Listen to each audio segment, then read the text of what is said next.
Yo, what's up everybody? Welcome to a Commander Legends Baldur's Gate draft guide here on the Limited Level Ups YouTube channel. This is specifically going to be a draft guide for just the multiplayer paper version of this set. There's also, for those who don't know, going to be a Alchemy Draft Magic Arena version. That's coming out in a month. We're going to cover that, of course, just like we would cover a normal set. But for today, I just want to go over this draft set, a draft guide for those who are going to pre-release this weekend at their local game store, or if you're just playing it with your friends. With this draft guide, I'm going to try my best to talk to two groups of people. One, the drafters of the world that are going to go to these events or play with their friends and maybe don't know that much about Commander, and the Commander players of the world who maybe don't draft as much and maybe want some tips there. So we're going to try to cover both those bases here. I guess I should say, too, if this wasn't clear or you haven't seen anything about this set, this is a Commander set. You know, you can buy it for adding cards to your Commander deck or just playing with your friends, but also you're going to be able to draft it, and you're drafting it in pods, 8-player pods like normal, but you're playing in 4-player Commander pods. So it's like, you know, you draft your draft deck, and then you just play a normal game of Commander. All right, so let's just jump into it. I want to start with what's different about Commander draft compared to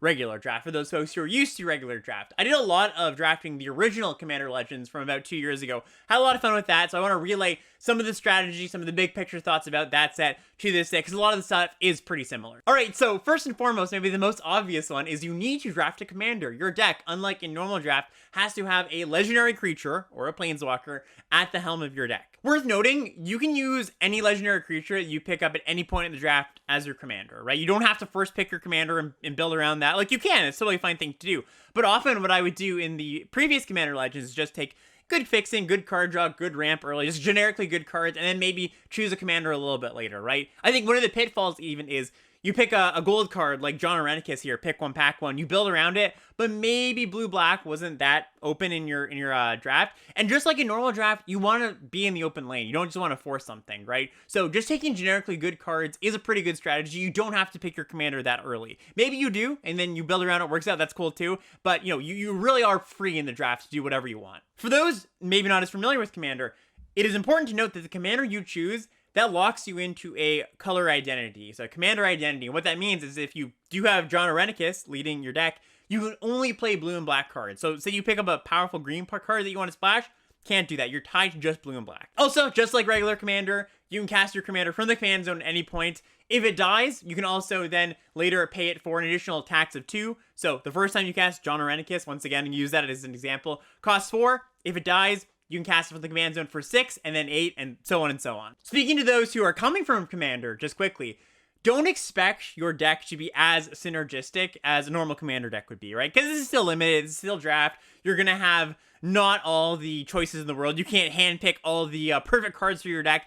You're kind of just going to be building a deck full of good cards. You're not always going to be able to lean your theme too heavily. And I would actually caution not to lean into your theme, you know, super heavily. Take good cards first, and then cards that lead into your theme second. You don't want to just have a bunch of like medium cards that are like, oh cool, I've got a treasure theme, even though maybe those treasure cards aren't that good, right? Don't let your commander dictate too much of the power level of your deck. Really just the priority is to make sure you have enough powerful cards regardless of how well they play with your commander. If you can have synergy on top of that, that's fantastic. I want to talk about one of the headliner mechanics of the set, and that's choose a background. So I was saying, you know, you can maybe get locked in a little bit early if you choose a gold card, pick one, pack one. There are a bunch of monocolored commanders, legendary creatures in the set that have this tagline, choose a background. And what that means is you can have a secondary color in your deck. So say you first pick Ellen Harbreeze, then sometime later you can draft a background, which is legendary enchantment. I've got a few here. And say you want to be white-black. Well, you can draft a black background, and you can be white-black. So you want to be white-blue. Well, you take something like Feywild Visitor, and you can be white-blue.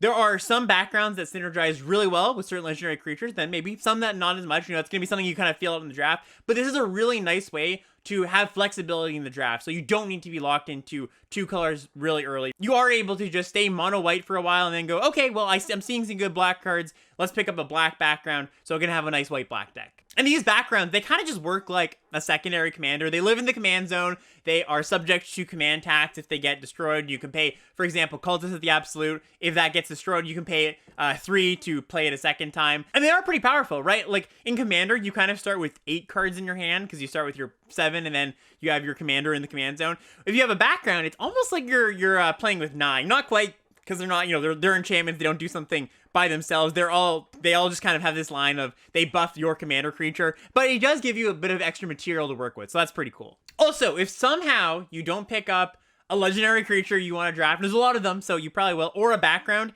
there's this card Faceless One that you don't actually have to draft. You just get it if you want it, where you can choose your second color. So, say you want it to be Ellen Harbreeze, but you didn't pick up a black background. You have a lot of really good black cards you want to play. Well, you can just say, I'm going to choose Faceless One as my background, and it's going to be a black background. So you do, again, you get a lot of flexibility. You're not going to be locked into any color pair necessarily. You can't, however, be 3 colors. You can't go, I have Ellen Harbreeze and Cultist the Absolute, and I want to do Faceless One to play some green cards. Can't do that. If you have a background, you can't choose a second one. Another big thing that is different from normal draft is you have to have 60 cards in your deck. And you might go, how do I have 60 cards in my deck when in draft you only have, 45 cards or so? Well, packs of Commander Legends have 20 cards in them. And here's a little bit of a breakdown. Each pack has a legendary creature, a legendary background, a non-legendary rare mythic, and then, some uncommons, some commons in there, more than in usual packs. Sometimes you're going to get 2 rares in your pack, depending. Maybe you get a legendary rare creature and also a normal rare, so that's kind of cool. And to accommodate for bigger packs, you get to draft 2 cards at the same time. So this is actually a really, really nice little quirk of this format where you do get to really craft your deck. Because, how often in normal draft do you go, oh man, there's 3 cards in this pack I really want, but I can only take 1 of them, and I know that, the next pack has, nothing for me. When you're able to take 2 cards at a time, it just means that you just more consistently get to build towards a vision that you want. The nice thing you can do too is you can really lock in some synergy combos in there too. So let's say your pick one, pack one has Guild Artisan, this legendary background, and Gut, True Soul Zealot. Well, these cards play pretty well together, and you can just take them and just say, all right, well, I'm playing this. I have a background. I have a good legendary creature. They play nicely together. That's not the only example. There's going to be a lot of times where you're like, okay, these 2 cards just play nicely together. I've got a Sacrifice Outlet and Sacrifice Fodder. I can just take those in the same pack. That's really nice. Or later in the draft, you can lock in something that maybe your deck is missing. Maybe your deck's missing some ramp. You just take, a Sky Diamond and a Charcoal Diamond. Again, looking at normal draft, how many times you're like, man, it's pack 3, I really need some removal. And you see a pack and it's got 3 removal spells. Well, wouldn't it be nice to take both? You can do that in Commander Legends, which is actually really fun. And of course, another obvious one, but it is big, is you're playing in a pot of 4. This really is different from normal draft. So Commander players, you're going to know all the politics and the dynamics of a 4-player draft experience or 4-player gameplay experience. But for normal drafters, a lot of things are different. So you got to worry about politics, right? You don't want to make yourself the enemy too early. That means you don't want to be too scary to, in normal draft, your goal is just to have the best turns possible. Just have the scariest threats or the most answers. If you're the scariest threat at the table, if you're playing, banger, haymaker after haymaker, the rest of the table is going to come after you. So often you kind of just want to sneakily build up your board and have 1 or 2 pretty good things, kind of bide your time. You don't want to come out the gates blazing or else the rest of the table is going to target you. So that is something you have to consider. Also, the dynamics of, just the card economy really changes. So, for example, in normal draft, removal spells, we call those 1-for-1s, right? You cast your 3 damage removal spell on your opponent's creature. You kill them. It's a fine exchange. You trade 1 card for their 1 card. When you play a removal spell on one of your opponent's creatures and commanders, you've traded 1 card. That person that you cast the removal spell on, they're down a card. The other 2 people at the table, they're not down anything, right? They actually got an advantage because 2 cards are gone from the whole ecosystem of the game, and they didn't spend anything. No cards, no mana. This means that spot removal, which is usually really good in normal draft, goes down a little bit in your pick orders in Commander draft. Not a ton. You still want some. I'm going to touch on it a little bit later, but a deck just full of 7, 8, 9 removal spells is going to have some problems in a Commander draft. A few other things that are different in a pot of 4, well, you're also starting at 40 life, which matters, so aggro strategies look a little bit different in Commander Draft. You're not just going to be able to beat your opponents down all the time. You're going to have to go a bit bigger on the aggro spectrum. We're going to talk about that in a little bit. But it also means that stuff like mana ramp and card draw, that stuff you should really have heavily prioritized because the games aren't going to be over in 4 turns, 5 turns, 6 turns, like they might be in regular draft. You're going to have a long game. You're going to have a resource battle. You're going to need to draw cards. You don't want to be the person sitting at the table with no cards in hand as your opponents are drawing a bunch of cards and, being able to just refill on turn 7 and you're just like, well, hope I top deck something good eventually. You do need to build them some card advantage and draft card draw a little bit higher than you might normally in normal draft. All right, let's talk about the mechanics. First and foremost, we already talked about this choose background, but I just want to touch on 1 or 2 more things here. There's a lot of backgrounds in the set. Don't worry about, not seeing one or not seeing one of your color. You're going to probably see one. There is one in each pack. There's also a lot of these monocolored legendary creatures that say choose a background. And worth noting, the monocolored legendary creatures, I believe, are the only ones with the choose the background, because, you know, if backgrounds didn't exist, you'd just be playing, you know, forced to play a monocolor deck with your monocolor commander that you took. Again, the backgrounds give you a bit of flexibility, let you play other colors. And to touch on that quickly, you know, playing 2 colors, I think it's going to be the default, but there are quite a few 3-color commanders, and being able to play a 3rd color, if you can pick up the fixing, which there's ample fixing in the set, is actually an advantage, because, you know, your black-white player is just going to be able to play fewer cards they see in the draft than the black-white-blue player. So if you do pick up one of those 3-colored legendary creatures, that is actually kind of an advantage in a lot of ways. All right, the next mechanic I want to talk about is the initiative. So this is a mechanic that is kind of a mashup of a few mechanics we've seen before.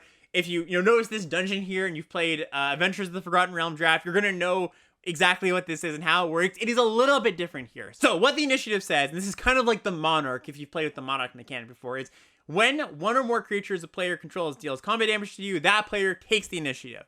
Whenever you take the initiative and at the beginning of your upkeep, you venture into the Undercity. So it's kind of like venturing into the dungeon, but it's only the Undercity. I don't think there's a way in this set to go into the other dungeons from AFR. It's only going to be the Undercity you go into. And how does the initiative get introduced to the game? Well, stuff like White Plume Adventurer here. It says, when it enters the battlefield, you take the initiative. So the first thing that says take the initiative comes into play in a game. That's when this dungeoneering starts, and this is where the initiative token comes into play. Games don't start with the initiative. Something has to initiate it, like this Plume Adventure. So this comes in, you'll get the initiative, you get to venture, and then on your upkeep, you also get to venture. And of course, just, I was talking about these 4-player, multiplayer politics, people are going to want to attack you at that point, so you have to be careful. It's a really nice advantage to be able to have this.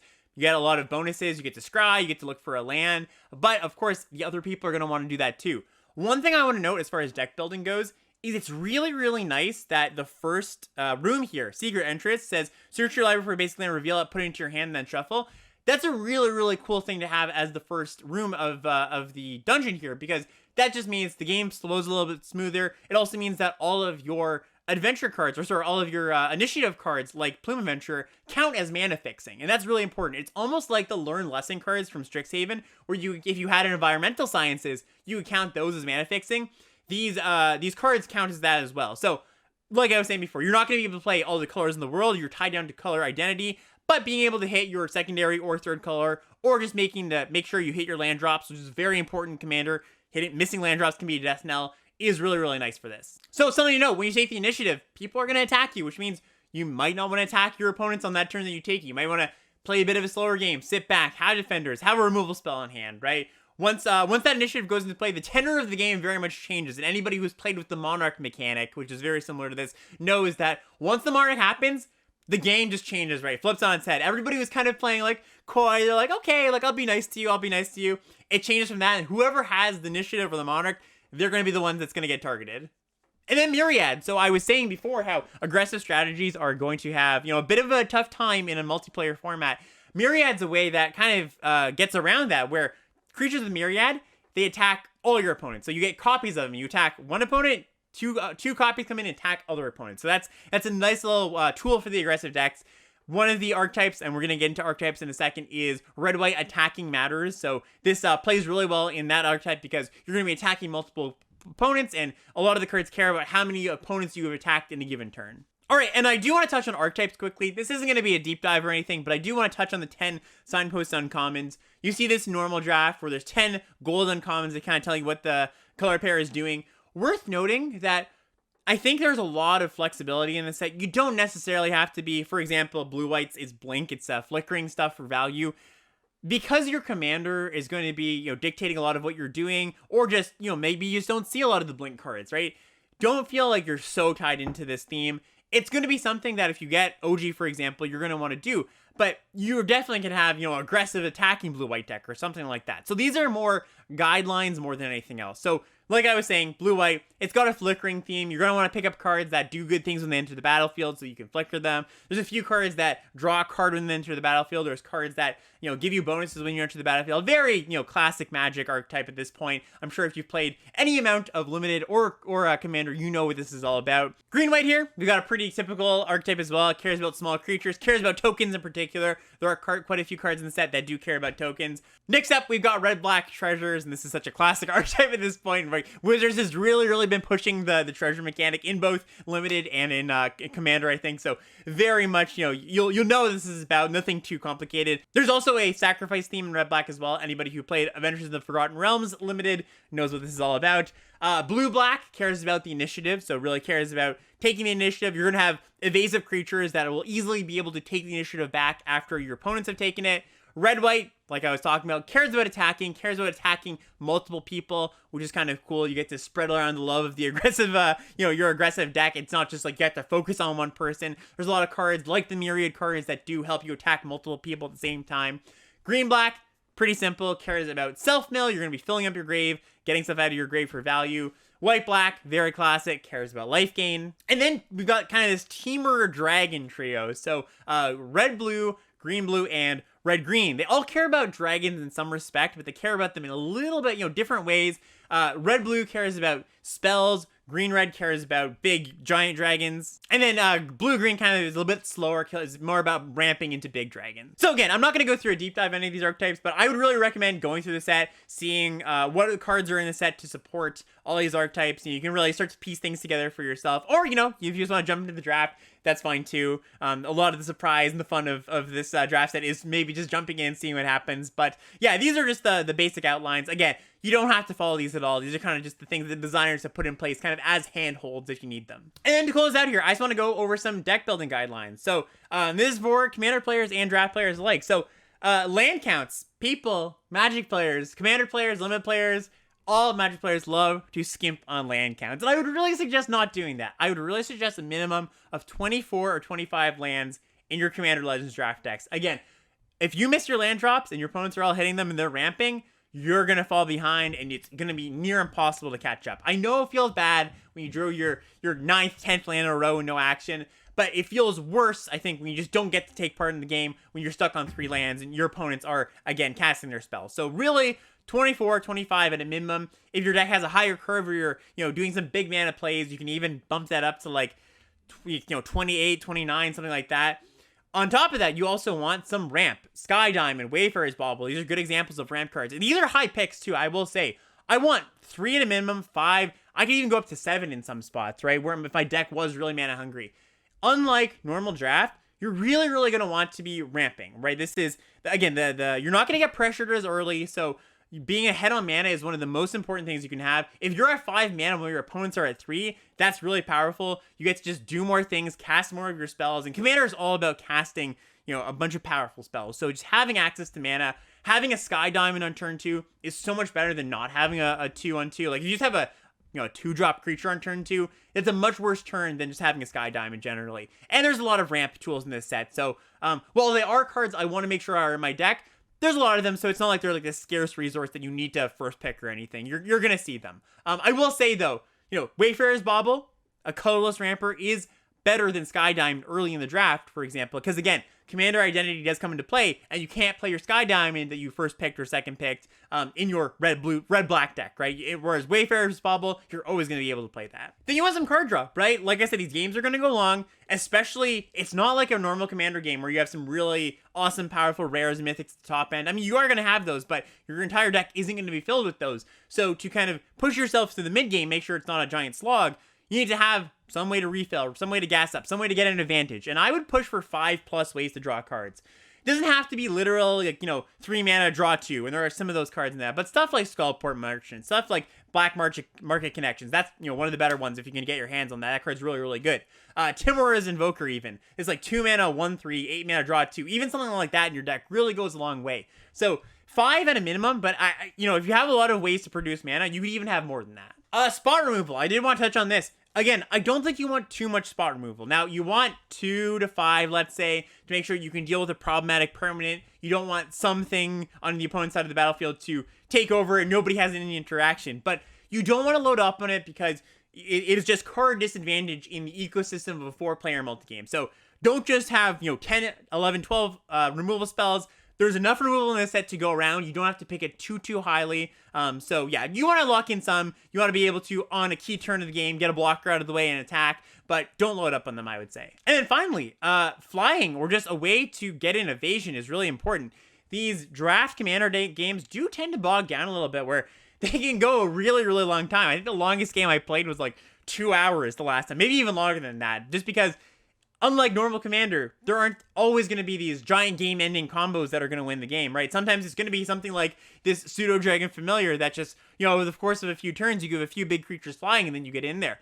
You don't want to be sitting there as the player with just a bunch of ground creatures and the board's going to be stalled out because people are going to have a lot of creatures and just going like, well, I have no way to get in. So evasion, or if you don't have evasion, some, you know, big over-the-top spell. Maybe you do pick up a nice mythic game ender. That's really good too. Then you don't have to prioritize stuff like this as much, but really be thinking about how am I closing out this game, because that does become a problem at some point.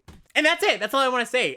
Thank you for watching. I know this isn't exactly what you come to expect from this channel, right? Commander is not exactly, you know, what we do on Limited Level Ups, but Draft is, and this is a really cool format. I would really suggest it. You know, if your local game store is doing this and maybe you're like, I'm not sure if this is like for me, I think it's cool. It is a little bit different. It's not exactly what you're used to for normal Draft. Also for Commander players, maybe this isn't what you're used to either. I would also suggest jumping to the Draft. I do think it's a fun format. It's really cool playing with these new cards. Like I said at the top of this, we will be covering the Magic Arena version online when that comes out in a month or so. So stay tuned for that.